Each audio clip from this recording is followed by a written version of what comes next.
야담 사원을 찾아주셔서 감사드립니다. 항상 행복한 일들이 가득하시길 기원할게요.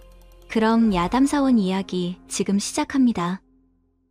때는 조선 영조 때였습니다. 경상도 안동 땅에 곽도삼이란 농부가 살았는데 이 사내가 어찌나 힘이 장사였던지 혼자서 소 3마리 몫을 해낸다 하여 황소도삼이라 불렸답니다. 곽도삼은 30이 넘도록 장가를 들지 못했습니다. 워낙 체구가 크고 성격이 거칠어 처녀들이 겁을 먹었기 때문이지요. 하지만 그에게도 봄날이 찾아왔습니다. 이웃 마을에 사는 김진사의 막내딸과 혼인을 하게 된 것입니다. 아이고, 저 황소 같은 사내한테 시집 가면 며칠이나 버틸까? 저 거친 성격을 어찌 감당하고 살꼬? 마을 사람들은 걱정했지만 새색 씨는 의외로 단정하고 착했습니다. 이름은 춘섬이라 했는데 얼굴도 예쁘고 성품도 온화하여 시댁 식구들의 마음을 금세 사로잡았답니다. 춘섬의 하루는 닭이 울기도 전에 시작되었습니다. 곽도삼의 집은 1년 내내 10식구가 살았는데 시어머니는 며느리에게 모든 살림을 맡겨두고 손자들하고만 놀았지요. 아이고, 며느리야. 내가 어찌나 일을 잘하는지 이제는 내가 할 일이 없구나. 시어머니의 말씀은 칭찬 같지만 사실은 내가 다 알아서 하라는 뜻이었답니다. 춘섬은 아침부터 저녁까지 쉴 틈도 없이 일했지요. 아침상 차리고 새참 나르고 점심 준비하고. 아구야, 허리가 끊어질 것 같구나. 그래도 낮에 하는 일은 견딜만 했습니다. 정작 문제는 밤이었지요. 곽도삼이 들어오면 시작되는 밤일이 춘섬에게는 가장 큰 고통이었답니다. 여보, 오늘도 농사일하느라 힘드셨을 텐데. 허허, 무슨 소리? 내가 언제 힘들다 했나? 이제부터가 진짜 일이지. 곽도삼은 마치 황소가 밭을 갈 듯 거침없이 달려들었습니다. 춘섬은 밤마다 곽도삼의 우람한 팔뚝에 눌려 숨도 제대로 못 쉬었지요. 아이고, 이래서야 내 몸이 견딜 수가 있나. 하루는 시장에 나갔다가 노파들의 이야기를 엿듣게 되었습니다. 자네 알지? 까마귀 고기를 먹으면 금방 했던 일도 까먹게 된다네. 춘섬은 귀가 번쩍 띄었습니다. 그동안 찾아 헤맸던 해결책이 바로 눈앞에 있었던 것이지요. 이제야 방도가 생겼구나. 오늘 밤이 지나면 서방님도 좀 잠잠해지시겠지. 춘섬은 서둘러 장에서 돌아와 머슴 삼돌이를 불렀습니다. 삼돌아, 내가 꼭 도와줘야 할 일이 있단다. 마님, 무슨 일이시온지요? 삼돌아, 까마귀 한 마리만 잡아다 주면 내 봄내이도 새로 사주마.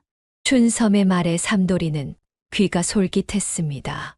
마침 봄내이가 다해져서 걱정이던 참이었지요. 그거야 쉽지요. 저 뒷산에 까마귀가 수두룩하니 삼돌이는 그날로 뒷산에 올라가 까마귀를 잡으러 갔습니다. 하지만 이게 웬일입니까? 평소엔 시끄럽게 울어대던 까마귀들이 하나도 보이지 않는 것이었지요. 이상하네. 여기 늘 까마귀가 많았는데 삼돌이가 한숨을 쉬며 돌아서려는 순간이었습니다. 저 멀리서 까악까악 하는 소리가 들렸지요. 삼돌이는 눈을 반짝이며 소리가 나는 쪽으로 달려갔습니다. 요놈, 오늘은 꼭 잡고 말 테야. 삼돌이는 온갖 꾀를 부려가며 까마귀를 쫓았습니다. 그물도 치고 덫도 놓았지요. 하지만 까마귀들은 영리하게도 모든 함정을 피해 갔답니다. 아이고, 이러다가는 해가 저물겠구나. 그때였습니다. 마지막으로 놓아둔 덫에서 탁 하는 소리가 났습니다. 달려가 보니 까마귀 한 마리가 덫에 걸려 있었지요. 드디어 잡았다. 삼돌이는 신이 나서 까마귀를 들고 춘섬에게 달려갔습니다.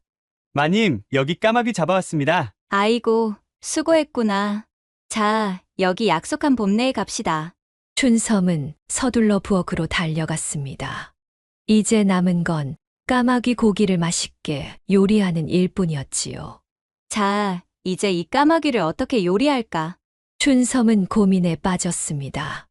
까마귀 고기가 아무리 좋다지만 그냥 끓여내면 서방님이 의심할 터였지요. 아, 그렇지. 네. 오골개탕이라 하면 되겠구나. 춘섬은 부엌에서 정성껏 까마귀를 손질했습니다. 깨끗이 털을 뽑고 내장을 제거한 뒤 마늘과 생강을 듬뿍 넣고 푹 구웠지요. 이렇게 양념을 하면 까마귀 고기 특유의 냄새도 가려질 거야. 솥에서는 보글보글 좋은 냄새가 피어올랐습니다. 춘섬은 몰래 한 숟가락 맛을 보았지요. 생각보다 맛있네? 이래서야 서방님이 의심할 리가 없겠어. 마침 곽도삼이 들에서 돌아올 시간이었습니다. 춘섬은 정성스레 상을 차렸지요. 서방님, 오늘은 특별히 제가 오골개탕을 끓여놨어요. 이게 웬 별식이냐? 어머님께서 말씀하시길 일하시느라 기운이 빠지셨을 테니 보신하시라고. 곽도삼은 허허 웃으며 상에 앉았습니다. 그의 콧구멍이 벌렁거리며 국물 냄새를 맡았지요. 어디 보자. 이거 맛있구나. 역시 우리 마누라가 끓인 거라 그런지 맛이 색다르네. 곽도삼은 순식간에 국물을 다 비웠습니다. 춘섬은 속으로 쾌재를 불렀지요. 이제 오늘 밤부터는 편히 잘 수 있겠구나. 하지만 춘섬의 기대는 완전히 빗나가고 말았습니다. 해가 저물고 잠자리에 들었을 때였지요. 여보, 오늘따라 왜 이리 평소보다 기운이 넘치는지 모르겠어. 곽도삼은 평소보다 더 힘이 넘쳐났습니다. 마치 산에서 내려온 곰처럼 춘섬을 덮쳐왔지요. 아이고 서방님, 오늘은 편히 쉬시지요. 무슨 소리? 오골개탕 덕분에 기운이 나서 그러는데 왜 말리는 거요? 춘섬은 까마귀 고기가 오히려 보약이 된 것 같아 속이 타들어갔습니다. 한밤중이 되어서야 곽도삼이 잠이 들었지요. 드디어 잠드셨나? 하지만 잠시 후 곽도삼이 벌떡 일어났습니다. 그러더니 다시 춘삼을 덮치는 것이었습니다. 서방님, 금방 그러시고 또 왜 이러시나요? 아니, 내가 무얼 했다는 게요. 가만히 있어 보시오. 배구먼이나. 춘섬은 그제서야 까마귀 고기가 왜 잊어버리게 만든다 했는지 깨달았습니다. 잊어버리니까 계속 새로 시작하는 것이었지요. 그렇게 까마귀 고기는 춘섬을 더 피로하게 만들었습니다. 시도 때도 없이 달려드는 곽도삼 때문에 일상생활이 불가능할 정도였죠. 이대로는 버티기 힘들 것 같다는 생각에 춘섬은 서방님을 피하기 위해 갖은 꾀를 짜내기 시작했습니다. 첫 번째로 시도한 것은 병치레가 있다고 연기를 하는 것이었습니다. 원래도 몸이 약한 편이었던 춘섬은 이를 이용해 보기로 한 것이지요.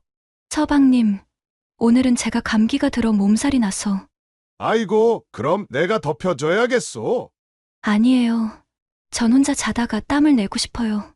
하지만 곽도삼은 오히려 더 걱정이 된다며 춘섬의 이마에 손을 얹고 체온을 재더니 아내를 더 꼭 끌어안은 채 잠들었답니다.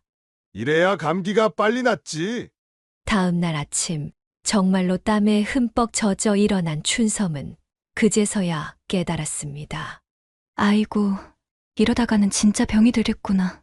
두 번째로 생각해낸 방법은 곽도삼을 바쁘게 만드는 것이었습니다.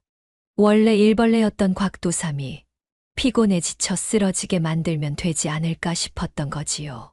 서방님, 마을 아래쪽 논에 물고가 터졌다는데 어서 가보셔야 할 것 같아요. 알겠소? 금방 다녀오리다. 얼마 지나지 않아 곽도삼이 돌아왔습니다. 물건은 금방 고쳤소. 다른 일거리는 없소? 아, 그러고 보니 뒷산에 나무도 해와야 하고. 그거야 식은 죽 먹기지. 이렇게 해서 곽도삼은 하루 종일 이 일 저 일을 하며 뛰어다녔습니다. 하지만 해가 저물어 돌아온 그의 얼굴에는 피곤한 기색이라곤 찾아볼 수 없었지요. 허허, 이렇게 바쁘게 일하고 나니 더 힘이 나는구려. 그날 밤 춘섬은 평소보다 더 고된 밤을 보내야 했답니다. 세 번째 묘책은 부엌일을 핑계 삼는 것이었습니다. 여보, 내일 새벽부터 메주를 쏘아야 해서 일찍 부엌으로 가봐야겠어요. 응, 그럼 내가 거들어주지. 아이고, 서방님이 어디 부엌 일을 하신다고요. 하지만 곽도삼은 이미 부엌으로 따라 들어와 있었습니다. 춘섬이 콩을 삶으면 그릇을 날라주고 메주를 버무리면 절구지를 거들어 주었지요. 급기야 춘섬이 밤늦게까지 그릇을 닦겠다고 하자 여보, 내가 저 우물가에서 씻어올 테니 먼저 들어가 계시오. 하며 이를 뺏어버렸답니다. 아이고, 이래서야 더 힘들어지겠구나. 결국 춘섬은 씻은 그릇을 들고 온 곽도삼의 우람한 팔에 이끌려 안방으로 들어가고 말았지요. 네 번째로 춘섬은 아예 큰 승부수를 띄워보기로 했습니다. 절까지 가서 밤새 불공을 드리겠다고 한 것이지요. 서방님, 절에 가서 부처님께 불공을 드려야 할 것 같아요. 밤길이 위험하니 내가 같이 가주겠소. 아니에요. 제가 홀로 정성을 들여야. 그래도 호랑이라도 나올까 걱정되니 내가 절 입구에서 기다리고 있겠소. 이렇게 해서 둘은 함께 산길을 올랐습니다. 춘섬은 법당에 들어가 절을 하고 곽도삼은 밖에서 기다렸지요. 하지만 한밤중이 되자 법당 안이 걱정된다며 들어와 앉더니 급기야 춘섬의 옆에서 꾸벅꾸벅 조는 것이었습니다. 여보, 절에서 잠들면 안 되니 이제 집으로 가시지요. 응? 아, 그래야겠소. 허나 이왕 이렇게 된 거 내일은 내가 같이 불공을 드리리다. 다섯 번째로는 동네 안악들과 함께 밤마다 품앗이를 하기로 했습니다. 여럿이 모여 삼을 삼고 길쌈을 하면 곽도삼도 어쩔 수 없으리라 생각한 것이지요. 서방님, 오늘부터 마을 안악들과 품앗이를 시작하기로 했어요. 오, 그럼 내가 등불이라도 밝혀주겠소. 이렇게 해서 곽도삼은 매일 밤 춘섬이 있는 작업방 앞에 앉아 등불을 밝혀주었답니다. 안악들은 처음엔 쑥스러워했지만 곧 곽도삼의 우렁찬 목소리로 들려주는 옛날 이야기에 빠져들었지요. 하지만 자정이 되어 모두 돌아가면 자, 이제 우리만의 시간이오. 이렇게 춘섬에 가진 노력은 모두 수포로 돌아갔습니다. 오히려 곽도삼은 아내가 도망다닐수록 더욱 정이 들었다나요.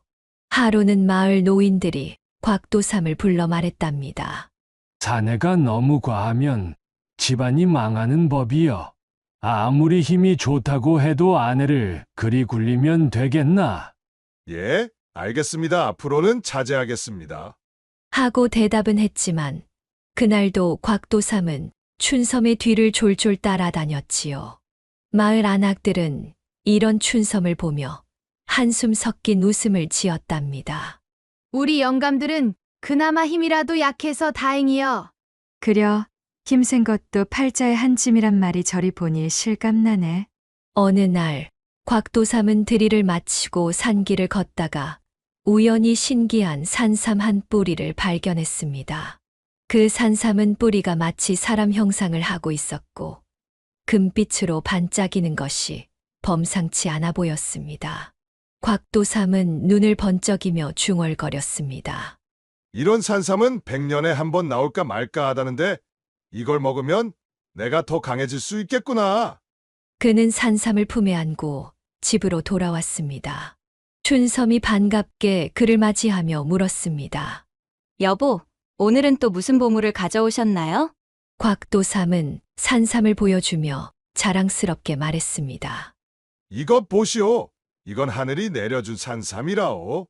내가 이걸 먹고 더 건강해지면 당신도 좋지 않겠소? 춘섬은 걱정스러운 표정을 지으며 말렸습니다. 서방님, 너무 귀한 것이라 잘못 먹으면 탈이 날지도 몰라요. 그냥 약초 장사에게 가져가서 약으로 쓰게 하세요. 하지만 곽도삼은 아내의 말을 듣지 않았지요. 내 힘으로 발견한 산삼인데 이 몸의 기운을 더 보태야 하지 않겠소? 그는 그날 저녁 산삼을 깨끗이 손질해 삶아 먹었습니다. 처음에는 아무 일도 없었지만 밤이 되자 곽도삼은 갑자기 배를 움켜잡으며 얼굴이 창백해졌습니다. 아이고, 이게 어찌 된 일이오? 내 속이 불처럼 뜨겁고 머리가 아프구려. 춘섬은 깜짝 놀라며 곽도삼을 부축했습니다. 서방님, 제가 의원을 부르러 가겠습니다. 하지만 곽도삼은 고개를 저으며 말했지요. 아니야. 이건 잠시 지나가는 탈일 거요. 내가 잘못했소. 말을 듣지 않은 내 잘못이오. 곽도삼은 밤새 열에 시달리며 고통스러워했고 춘섬은 그의 곁에서 한시도 떠나지 않고 간호했습니다. 그렇게 사흘 밤낮을 앓고 난 뒤 곽도삼은 겨우 열이 내렸습니다. 하지만 그날 이후 곽도삼은 예전에 넘치는 기운을 잃고 말았지요. 특히 밤이 되면 피곤함이 몰려와 곧장 잠들곤 했습니다. 처음에는 춘섬도 안도의 한숨을 쉬었습니다. 드디어 좀 쉴 수 있게 되었구나. 그녀는 오랜만에 조용한 밤을 맞으며 마음의 여유를 찾았습니다. 하지만 시간이 지나면서 그녀는 점점 곽도삼의 이전 모습이 그리워지기 시작했습니다. 어느 날 밤 곽도삼이 조용히 잠든 모습을 바라보던 춘섬은 조용히 한숨을 내쉬었습니다. 그의 깊은 숨소리를 들으며 그녀는 눈시울이 뜨거워졌습니다. 내가 서방님을 말렸어야 했는데 그 넘치는 힘과 활기가 우리 가정을 얼마나 풍요롭게 했던가. 그것이 귀찮다고 생각했던 내가 어리석었구나. 그녀는 곽도삼의 손을 잡고 말없이 눈물을 흘렸습니다. 그날 이후 춘섬은 곽도삼에게 더 잘하려고 노력했지만 그의 에너지는 이미 돌아올 수 없었습니다. 밤낮으로 넘치던 그의 활기는 이제 기억 속에만 남아 있었지요. 행복이란 때로는 불편함 속에서 숨쉬는 것임을 이제야 알게 된 춘섬의 얼굴에 씁쓸한 미소가 번졌습니다. 춘섬은 깊은 한숨과 함께 그 깨달음을 가슴에 묻었습니다. 다음 이야기가 지금 시작됩니다. 구독과 좋아요는 큰 힘이 됩니다. 무실댁은 시집간 지 4년 만에 시댁에서 쫓겨났습니다. 그녀는 아이를 낳지 못한다는 이유로 더 이상 시댁에서 설 자리가 없었고 결국 친정으로 돌아가야 했지요. 그날 무실댁은 시댁 대청 마루에서 짐을 꾸리며 머리를 숙이고 있었습니다. 시아버지는 며느리를 바라보며 깊은 한숨을 내쉬었지요. 내가 잘못한 게 없다. 그저 인연이 닿지 않았을 뿐이니 너무 괴로워하지 말거라. 시아버지는 그녀의 손에 묵직한 전대를 쥐어주며 말을 이었습니다. 이 돈으로 새 삶을 시작하려무나 그것이 나의 마지막 부탁이란다. 무실댁은 고개를 숙인 채 눈물을 흘렸습니다. 그녀는 떠나기 전 한 번도 친해지지 못한 시어머니의 방을 지나치며 발걸음을 멈추었지만 문을 두드릴 용기가 나지 않았습니다. 그렇게 무실댁은 고갯길을 넘어 친정으로 돌아왔습니다. 친정으로 돌아온 무실댁은 막막한 마음으로 방 한 구석에서 밤낮 없이 한숨을 내쉬었습니다. 친정 부모님은 무실댁이 돌아온 이유를 정확히 알고 있었지만 그 누구도 그녀를 책망하지 않았지요. 이대로 우울하게만 있다가는 병들어 죽을 거야. 무언가 할 일을 찾아보는 게 좋겠어. 무실댁은 밭대기 딸린 초가 삼간을 구해 농사를 지을 생각도 했지만 혼자서 감당할 자신이 없었습니다. 나 같은 여자가 밭을 일굴 수 있을까? 그녀는 생각을 거듭할수록 자신감을 잃어갔지요. 그러던 어느 날 시집 쪽으로 먼 친척이 되는 나루터 주막의 안 주인이 그녀를 찾아왔습니다. 안 주인은 눈물을 글썽이며 무실댁의 손을 잡았습니다. 질부야, 모질게 살아야 한다. 세상이 모질게 굴면 너라도 단단해져야 하는 거야. 아무도 믿지 말고 너 자신만 믿어야 한다. 두 여인은 긴 시간 동안 서로의 이야기를 나누며 위로와 공감을 주고받았습니다. 한참의 이야기 끝에 안 주인이 본론을 꺼내 들었습니다. 한양에서 포목점을 하는 마지가 올라오라고 해서 애 아버지가 주막을 넘기려 하는구먼. 내가 너를 위해 이 기회를 알려주고 싶어서 얘까지 왔단다. 무실댁은 반신반의했지만 자신의 전 재산을 투자할 만한 가치가 있는지 알아보기 위해 한 달 동안 나루터 주막에서 부엌일을 도왔습니다. 손님이 끊이지 않고 주막이 항상 북적이는 것을 보며 그녀는 희망을 품기 시작했지요. 주막은 강 건너에서 장사배를 타고 온 이들, 먼 길을 떠나는 객주들로 문전성시를 이루었고, 주막의 소란과 웃음 속에서 무실댁은 다시금 삶의 의지를 되찾아갔습니다. 한 달 뒤, 무실댁은 전 재산을 주막에 투자하기로 결심했습니다. 그녀는 안주인과 계약을 마친 뒤 정식으로 주막을 인수했고, 처음으로 자신의 이름으로 된 공간을 가지게 되었습니다. 나루터 주막을 인수한 무실댁은 새로운 삶에 대한 기대와 걱정을 안고 첫날을 맞이했습니다.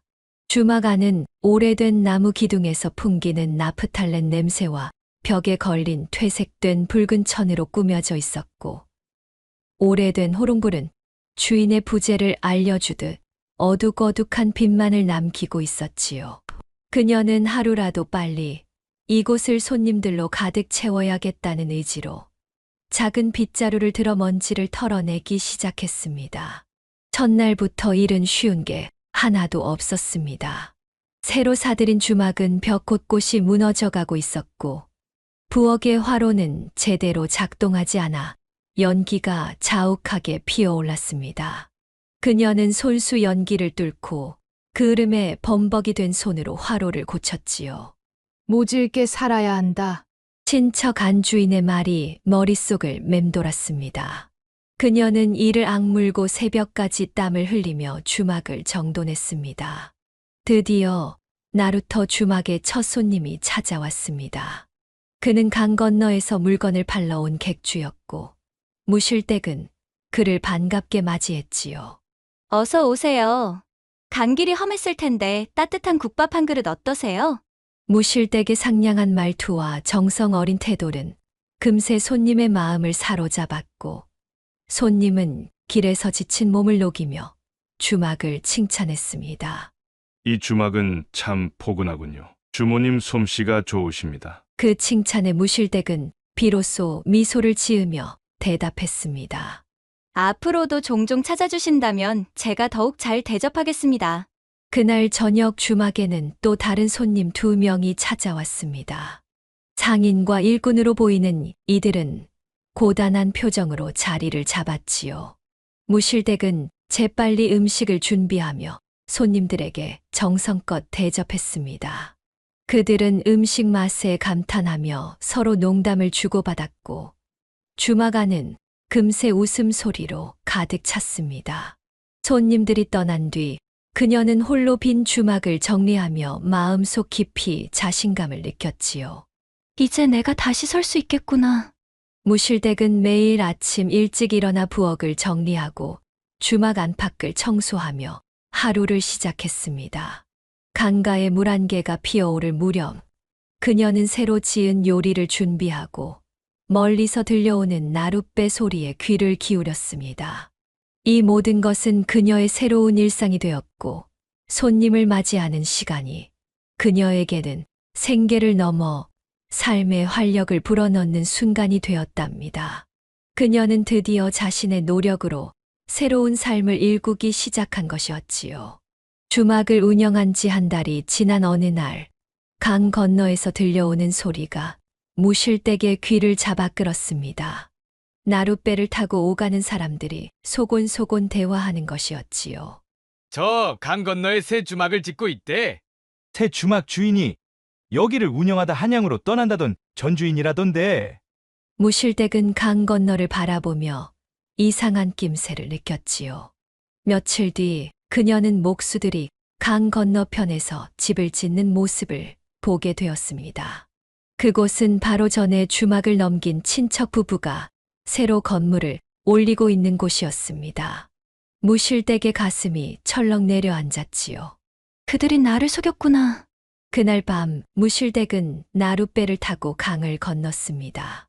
번듯한 새 주막 앞에서 기다리고 있는 안주인을 마주한 그녀는 목소리를 높였지요. 아침에 이게 무슨 일입니까? 분명 주막을 넘기고 떠난다고 하지 않았습니까? 안 주인은 억울한 척 어깨를 으쓱하며 대답했습니다. 질부야, 나도 어쩔 수 없었다. 애 아버지가 갑자기 마음이 바뀌어 다시 주막을 하겠다고 하니 어찌하겠니?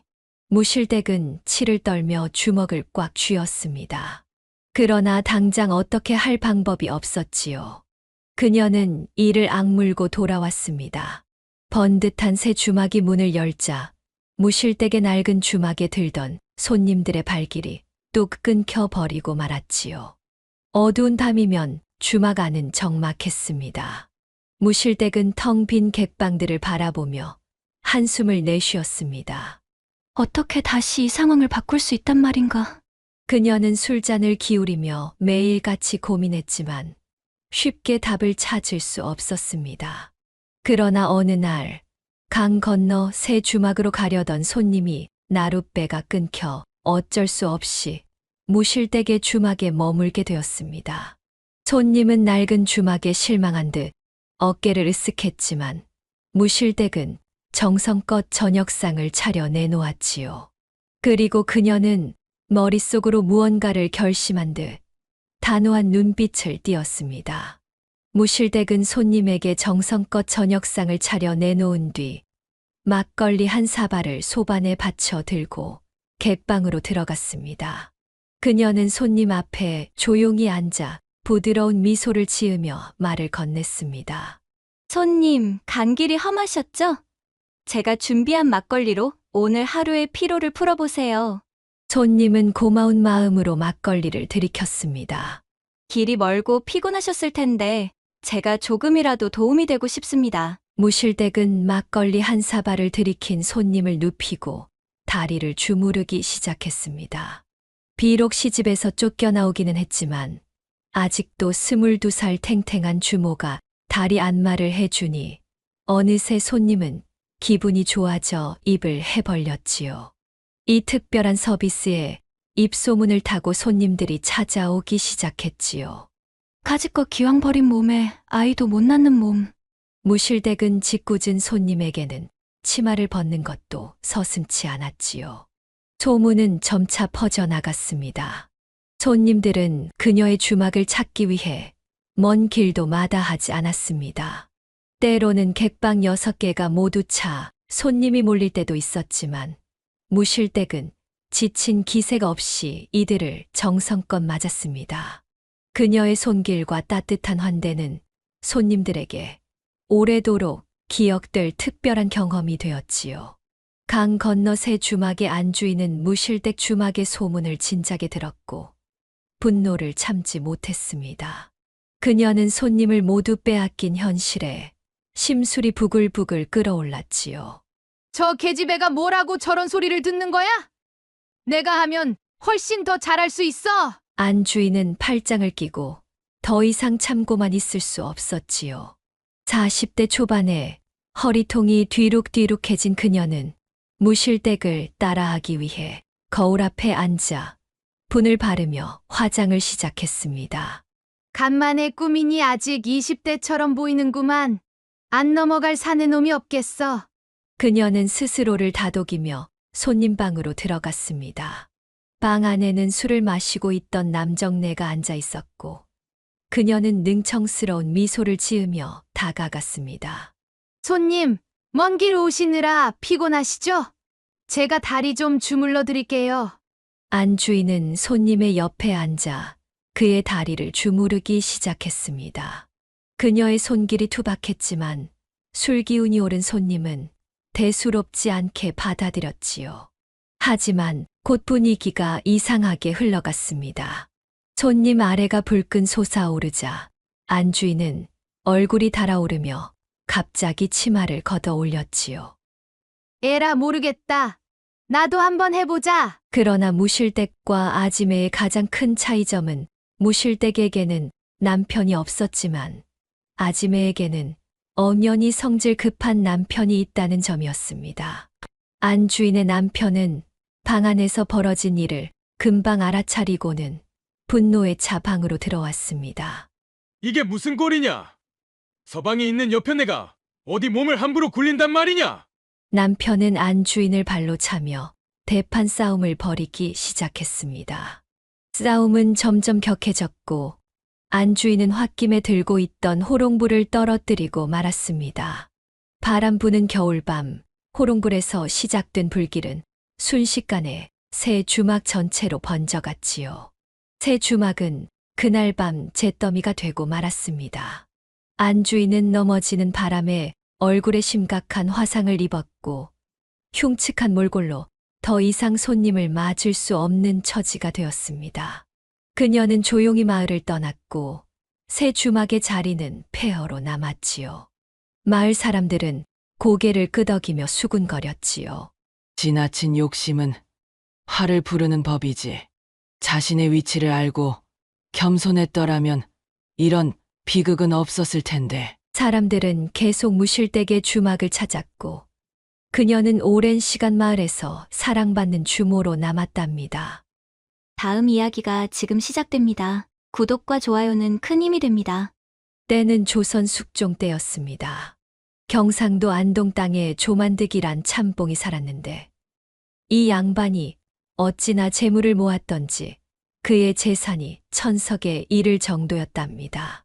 허나 재물이 불어날수록 욕심도 함께 불어나 돈과 관련된 일이라면 눈에 쌍심지를 켜고 달려드는 것이 조만득의 큰 약점이었지요. 조만득은 본래 그리 넉넉지 않은 집안에서 태어났답니다. 어려서부터 가난에 시달리다 보니 돈이라면 기를 쓰고 모았지요. 20살 때는 마을 장터에서 장사를 시작했는데 그때부터 한 푼이라도 더 벌기 위해 밤낮을 가리지 않고 일했답니다. 어이구, 저 조만득이 또 장터에서 밤을 새우는구먼. 그러게 말일세. 저리잠도 안 자고 일을 허니 저러다 골병 들겠구먼. 마을 사람들은 그런 조만득을 걱정스레 바라보았지만 그는 아랑곳하지 않았습니다. 오히려 남들이 자신을 얕잡아 보는 것이 더 큰 동기가 되어 더욱 열심히 일했지요. 그러던 어느 날 그의 장사 수완을 알아본 안동 최고의 부자 김참판이 그를 사위로 삼고자 했답니다. 김참판의 막내딸과 혼인한 조만득은 그때부터 돈을 불리는 재주가 더욱 늘어났지요. 여보게 조만득이 자네 장사 수완이 여간이 아니야. 이번에도 10배의 이익을 남겼다지? 허허, 과찬이십니다. 그저 운이 좋았을 뿐이지요. 겸손한 말투와는 달리 조만득의 눈은 날카로운 매와 같았습니다.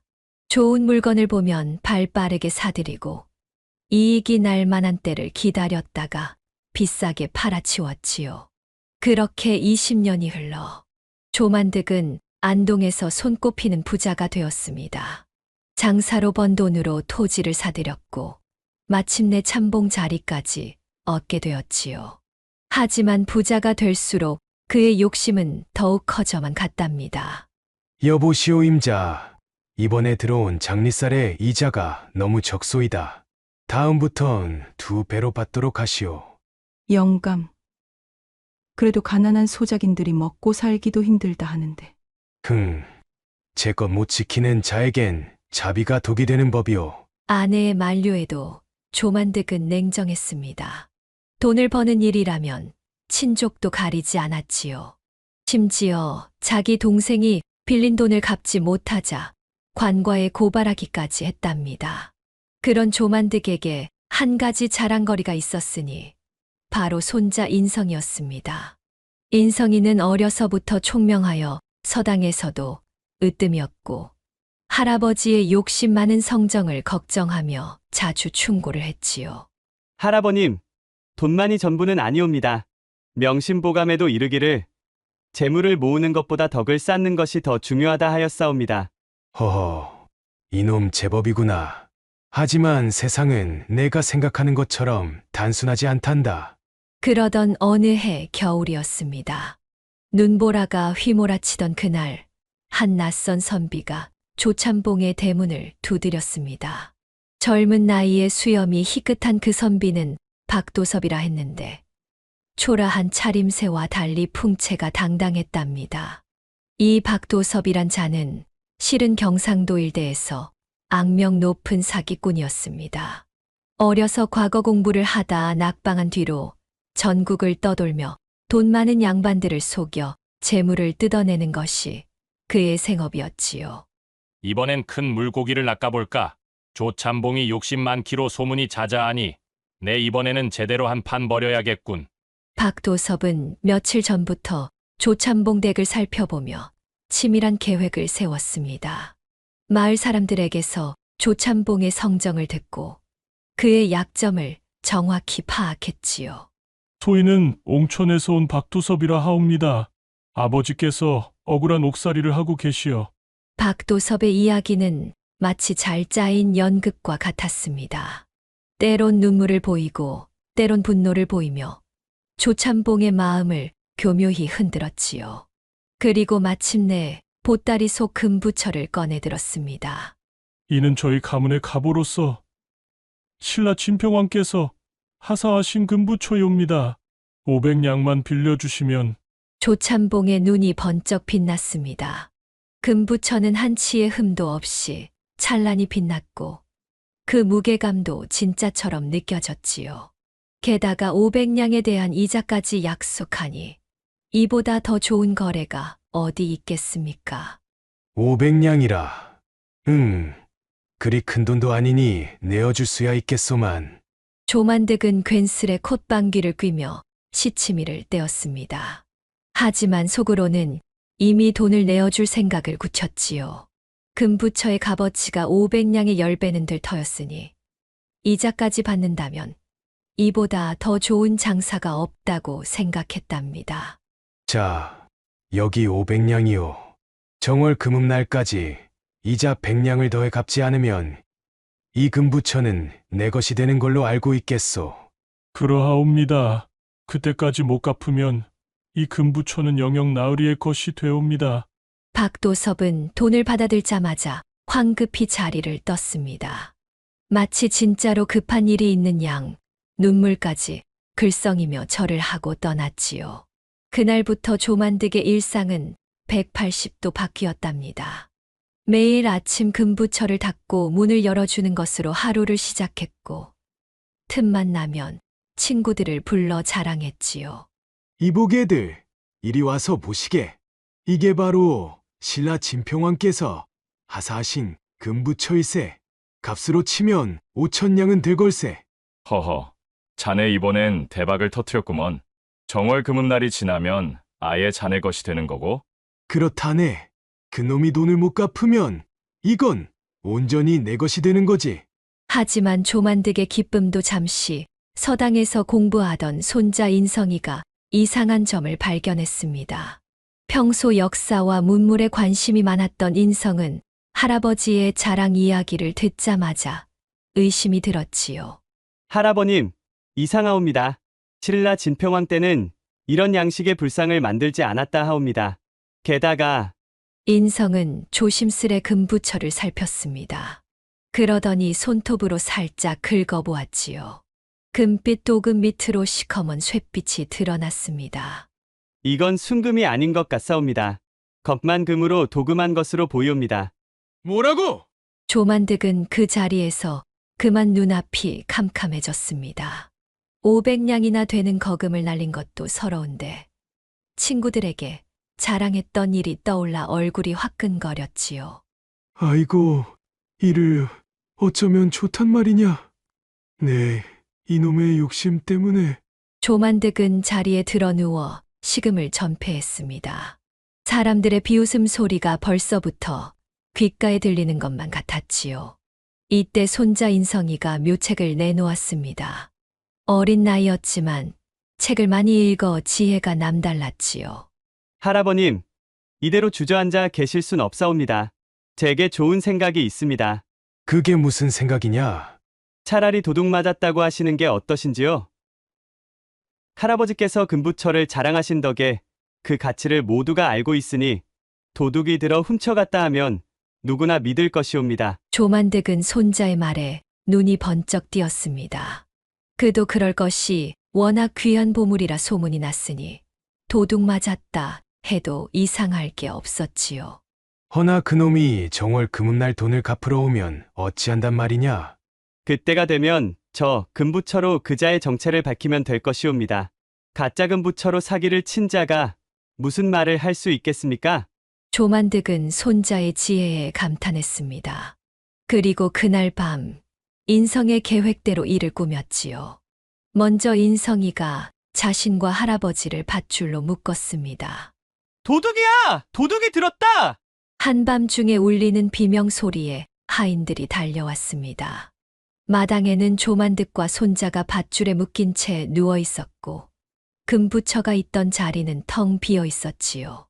큰일 났습니다. 대감마님과 도련님을 묶어놓고 금부처를 훔쳐갔습니다. 이 소식은 삽시간에 퍼져나갔습니다. 조만득이 평소 금부처를 그토록 자랑하고 다녔으니 누구도 이 소문을 의심하지 않았지요. 한편 박도섭은 풍기 땅에서 첩을 얻어 호의호식하고 있었습니다. 500냥이면 한동안 편히 지낼 수 있는 돈이었지요. 그런데 어느 날 놀라운 소식이 들려왔습니다. 뭐라고? 조참봉의 금부처를 도둑이 훔쳐갔다고? 처음엔 그저 웃고 넘기려 했습니다. 하지만 곰곰이 생각해보니 이건 더 큰 기회가 되겠다는 확신이 들었지요. 지금 찾아가서 불상을 돌려달라고 하면 더 큰 돈을 벌 수 있겠구나.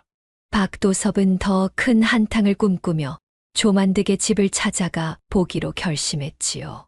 이보시오. 정월 금음날이 되기 전이지만 600냥을 가져왔소이다. 이제 금부처를 돌려주시지요. 박도섭이 자신만만한 목소리로 말했습니다.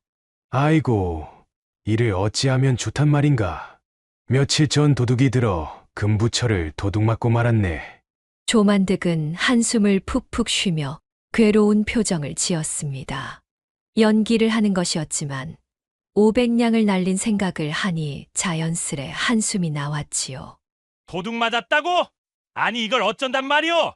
그 불상은 억만금을 주고도 살 수 없는 귀한 불상이오. 박도섭은 일부러 크게 화를 내었습니다. 그의 계산대로라면 이제 조만득은 불상값을 물어주기 위해 적어도 몇천 냥의 돈을 제안할 것이 분명했습니다. 하지만 조만득은 평온한 표정으로 하인들에게 말했습니다. 여봐라, 금부처를 가져오너라. 아니 금부처는 분명 도둑을 맞았다고 들었는데. 박도섭의 얼굴이 하얗게 질렸습니다. 하인들이 금부처를 들고 나오자 그만 그 자리에서 다리에 힘이 풀려버렸지요. 이 사기꾼 녀석! 가짜 금부처로 나를 속이려 했구나! 어서 관가로 끌고 가거라! 조만득의 호령이 떨어지자 하인들이 달려들어 박도섭을 포박했습니다. 박도섭은 발버둥을 쳤지만 소용없었지요. 이게 무슨 소리요? 내가 언제 사기를 쳤다는 겁니까? 이제 와서 발뺌이냐? 이 금부처가 가짜라는 걸 모른다 이 말이냐? 조만득은 금부처에 도금된 부분을 긁어내 보였습니다. 시커먼 쇳덩이가 드러나자 박도섭은 더 이상 할 말이 없었지요. 이놈이 가져온 600냥도 압수하고 곤장 30대를 때려 유배형에 처하시오. 사또는 단호하게 판결을 내렸습니다. 박도섭은 그렇게 멀리 섬으로 유배를 가게 되었고 조만득은 잃은 500냥 대신 600냥을 되찾았답니다. 그날 저녁 조만득은 손자 인성과 마당에 앉아 달을 바라보았습니다. 사기꾼을 잡은 것은 기뻤지만 한편으로는 마음이 무거웠지요. 인성아, 이 아래비가 욕심을 부리다가 이런 봉변을 당했구나. 내가 아니었다면 큰일 날 뻔했어. 할아버님, 이번 일을 교훈 삼으시어 앞으로는 돈보다 사람을 중히 여기시면 어떨까요? 인성의 말에 조만득은 깊은 생각에 잠겼습니다. 그동안 자신이 얼마나 삐뚤어진 욕심으로 살아왔는지 돌아보게 된 것이지요.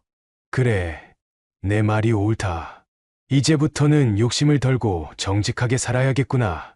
그 후로 조만득은 마을의 가난한 이들을 돕기 시작했답니다. 터무니없이 높았던 장리쌀의 이자도 낮추었고 가난한 소작인들의 형편도 헤아려 주었지요. 이보시게, 올해는 흉년이 들었으니 소작료는 반으로 줄이세. 대감마님, 감사옵니다. 마을 사람들은 조만득의 변화에 놀라워했습니다. 한때는 돈밖에 모르던 사람이 이제는 인정 많은 어른이 된 것이지요. 세상에나 조참봉 나리께서 아주 다른 사람이 되셨구먼. 그려 손자 덕분에 아주 훌륭한 어른이 되셨지. 이렇듯 세상사는 욕심을 부리면 화를 자초하게 되는 법입니다. 남을 속이려 한 자는 반드시 그 대가를 치르게 되고 정직하게 산 이는 결국 좋은 열매를 맺게 되는 것이지요.